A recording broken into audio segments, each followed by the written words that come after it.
ओम शांति। आप संपन्न व कर्मातीत बनने की दूर लगाओ। இப்போது நிறைந்தவராகவும் கர்மாதீத் நிலையுடையவராகவும் ஆவதற்கான ஆர்வத்தோடு செயல்படுங்கள்.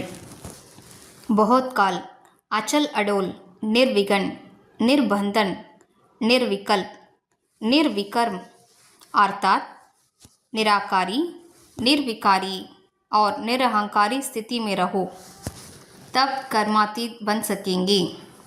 நீண்ட காலம் ஆடாத அசையாத தடைகளற்றவராக பந்தனங்களற்றவராக விகாரமான எண்ணங்களற்றவராக விகர்மங்கள் செய்யாதவராக, அதாவது நிராகாரியாக நிர்விகாரியாக நிரகங்காரியாக இருக்கக்கூடிய மனநிலையில் நிலைத்திருங்கள்.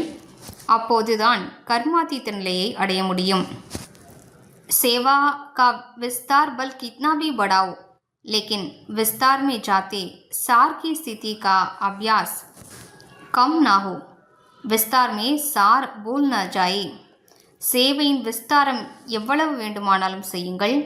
ஆனால் விஸ்தாரத்தில் செல்லும்போது சாரத்தின் மனநிலையின் பயிற்சி குறையக்கூடாது. விஸ்தாரத்தில் சாரம் மறந்துவிடக்கூடாது. காओ पियो सेवा करो, लेकिन न्यारेपन को नहीं बोलो. உண்ணுங்கள் அருந்துங்கள் சேவை செய்யுங்கள், ஆனால் விலகிய தன்மையை மறந்துவிடாதீர்கள். ஓம் சாந்தி.